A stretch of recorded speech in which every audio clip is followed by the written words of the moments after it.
Bonjour, correction d'exercice, chapitre ensemble de nombres, cours de mathématiques niveau seconde, vous trouverez cette vidéo sur le site Scol Mathématiques. Alors, exercice, quel est le plus petit ensemble de nombres auquel appartient chacun des nombres suivants? Alors, premièrement, on va effectuer le calcul, donc 1 demi plus 1 tiers plus 1 sixième, je vais donc chercher un dénominateur commun, qui va correspondre au plus petit commun multiple de 2, 3 et 6, c'est-à-dire 6. Je vais donc me retrouver avec, je vais remplacer 1 demi par 3 sixièmes, évidemment en multipliant le numérateur et le dénominateur par 3. Je vais remplacer 1 tiers par 2 sixièmes, en multipliant le numérateur et le dénominateur par 2. Je vais garder 1 sixième et je me retrouve au final avec 3 plus 2, 5 plus 1, 6, c'est-à-dire 6 sixièmes qui est égal à 1. Or, le nombre 1, on sait bien que c'est un entier naturel, il appartient à l'ensemble des entiers naturels, mais il appartient aussi à l'ensemble des entiers relatifs, parce que tous les entiers naturels sont des cas particuliers d'entiers relatifs, ce sont des entiers relatifs positifs. Attention, la réciproque est fausse. Tous les entiers relatifs ne sont pas des entiers naturels. Les entiers relatifs négatifs ne sont pas des entiers naturels, d'accord? Donc on peut dire que plus 1, donc il appartient bien, donc 1, il appartient bien à l'ensemble donc des entiers relatifs. On peut dire aussi que ce nombre 1, il appartient à l'ensemble des nombres décimaux. Pourquoi? Puisque 1 est égal à 1,0.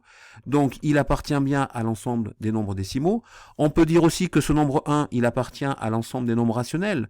Pourquoi? Puisque 1, il est égal à 1 sur 1 divisé par 1. Donc, c'est aussi une fraction. Donc, il appartient, ce nombre 1, à l'ensemble des nombres rationnels.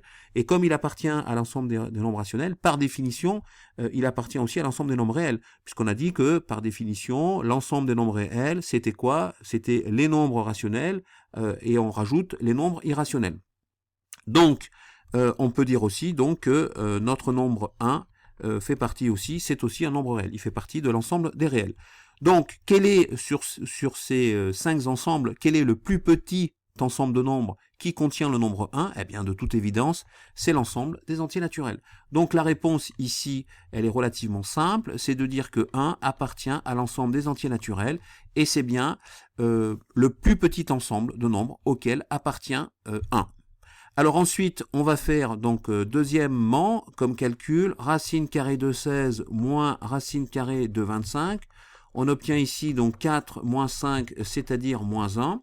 Or, on voit tout de suite, grâce à notre schéma, que le nombre moins 1, évidemment, il appartient à l'ensemble des entiers relatifs.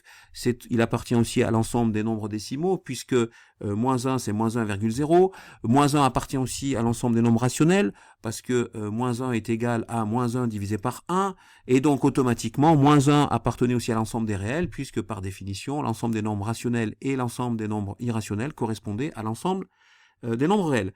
Donc, on voit bien que, par contre, on peut voir que moins 1 n'appartient pas à l'ensemble des entiers naturels. Et donc, on voit bien que sur ces 4 ensembles, eh bien, le plus petit ensemble de nombres auquel appartient le nombre moins 1, eh bien, de toute évidence, c'est l'ensemble Z. Donc ici, on va mettre comme réponse que moins 1 donc, est élément, il appartient à l'ensemble des entiers relatifs. Donc ensuite, troisième calcul, on a donc 91 septièmes. On décompose 91 en disant que c'est donc 7 fois 13 divisé donc par 7. Je simplifie par 7 et donc j'obtiens 13. Or là, on sait bien que 13 est un entier naturel et on sait bien que le plus petit ensemble de nombres qui contient le nombre 13, eh bien c'est l'ensemble des entiers naturels. On reprend le même type de raisonnement que j'ai expliqué pour le nombre 1.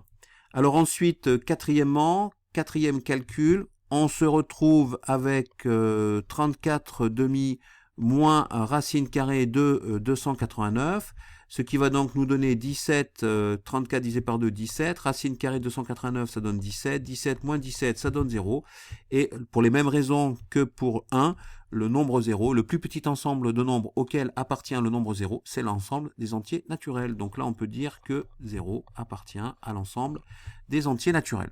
Et bien voilà, c'est fini pour cet exercice relativement simple, mais qu'il faut absolument maîtriser, et qui nous a permis finalement de faire un rappel sur ce schéma très important, qui nous montre bien que l'ensemble des entiers naturels est inclus dans l'ensemble des entiers relatifs, parce que les entiers naturels sont des cas particuliers d'entiers relatifs, ce sont les entiers relatifs positifs. Ça nous permet de voir aussi que les entiers relatifs sont des cas particuliers de nombres décimaux, puisque n'importe quel entier relatif peut se mettre sous la forme virgule 0.